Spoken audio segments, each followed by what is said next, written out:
My Hero Academia Chapter 385 begins with utter destruction.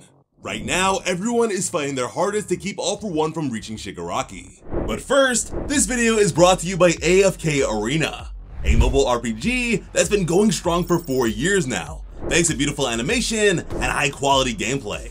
It's a big name in the idle RPG genre, designed to let you engage with the game at your own pace rather than forcing you to spend a ton of time grinding.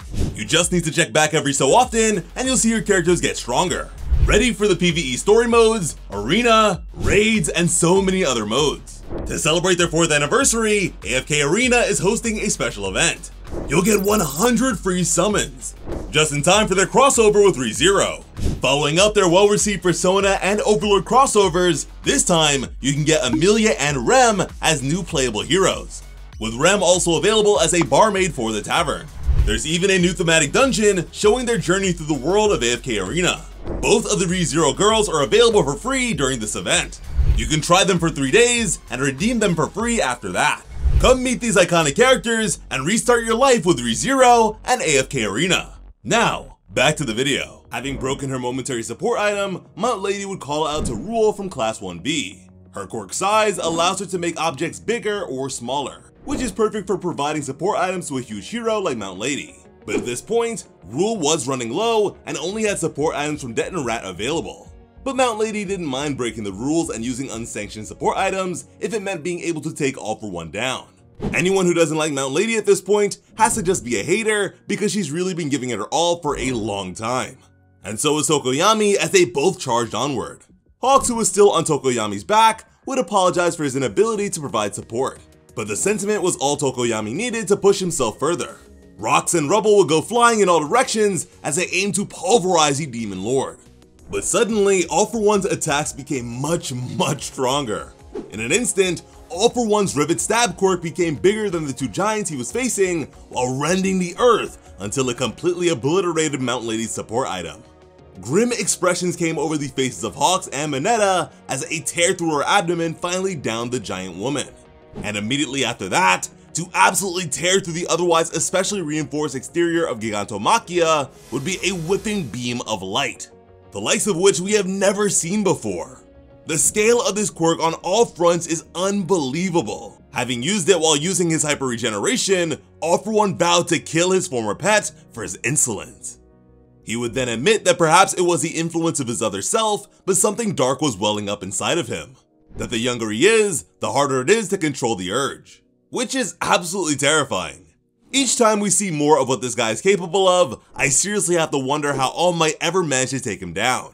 Firing a concentrated blast of light like Mega Man, All For One completely eviscerated Dark Shadow. Within, Hawks did his best to shield his young protege from the searing onslaught. All For One would admit that despite the cost, being younger allows him to draw out the full potential of every quirk. This is very similar to how quirks inside One For All have been able to grow exponentially. All For One at this stage can automatically force quirks to evolve. Kirishima and Shinso would cry out for their friend, while Inasa urged everyone to keep attacking him. All For One would then speak of what a joy it is to be young, a statement that doubled as a comment about his renewed strength and the foolishness of his opponents. With plenty of blood having been spilt on the battlefield, All For One would say that they all pushed him too far. So now, as he held Hawks by the neck, he decided that he would take Tokoyami's quirk as punishment.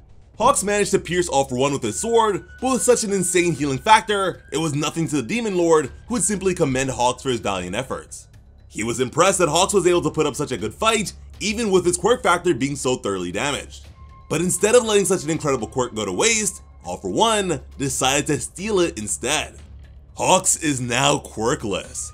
With the last of his energy, Hawks would bemoan the fact that although All For One's body is rewinding, his number of quirks remains unaffected. After removing the sword from his flesh, All For One was sure that rewind was speeding up in response to his injuries. As just then, a familiar sticky ball would latch itself onto the villain. Turning to look, All For One would see a downed Mineta who urged him not to steal Dark Shadow. Using humor to mask his overwhelming fear, Mineta would joke that doing so would turn him into an edgelord. With tears flooding his eyes, the young hero would even volunteer his own quirk instead. That it'll give All For One the best hairstyle ever. The last thing he wanted to see was his friend lose his quirk in all this. Noticing the determination in the young boy's eyes, All For One thought to himself. Recalling his earlier encounter with Jiro, it was clear to him that when backed against the wall, even the most pitiful of creatures can be an issue when baring their fangs. Not wanting to waste any more time, All For One would oblige and seemingly skip Tokoyami. But man, Dark Shadow All For One would have been really cool. From here, the press would arrive to survey the area.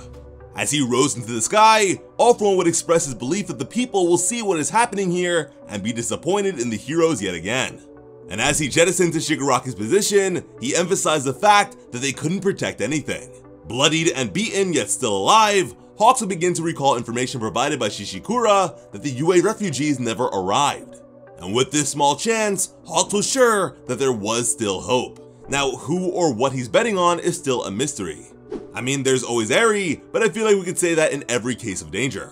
From there, we'd flash to the underground UA evacuation system, which would suddenly stop as the lights went out. Natsu would urge his family members to remain close, while the school children from the remedial lessons would observe the scene we just left on a tablet. The smug blonde kid would even call it all fake news. The morale of the situation instantly began to take a turn for the worst. They all placed their trust in the heroes, only to be let down all over again. Meanwhile, at headquarters, everyone was in a panic as All For One made his way east. Checking back in with Labrava, it would be clear that the evacuation system was back online and some of the blocks were moving again. But in some cases, blocks were being tampered with from the inside to prevent them from moving. I told you guys not to forget about these sleeper agents, and here we are. One of All For One's spies were instructed to follow Skeptic's orders.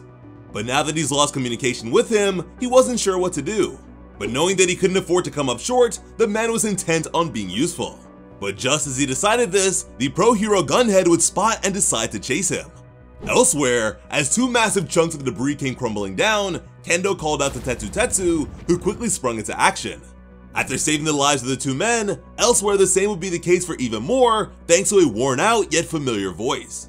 The retired hero Death Arms knew all too well what was bound to happen all over again. But seeing the live broadcast, and remembering the day that Deku ran to help Bakugo without even thinking, Death Arms couldn't help but feel and do the same thing. His body moved before he even had a chance to think. Meanwhile, in the Kamino ward, although he and Ito were beaten and exhausted, Shoto was sure that it wasn't over, as watching them from a higher elevation was the hero they'd fought against earlier that year. The hero killer Stain has returned. Pretty quick chapter, but as always, I am Slice of Otaku. Thank you all so much for watching and have an awesome day. I love you.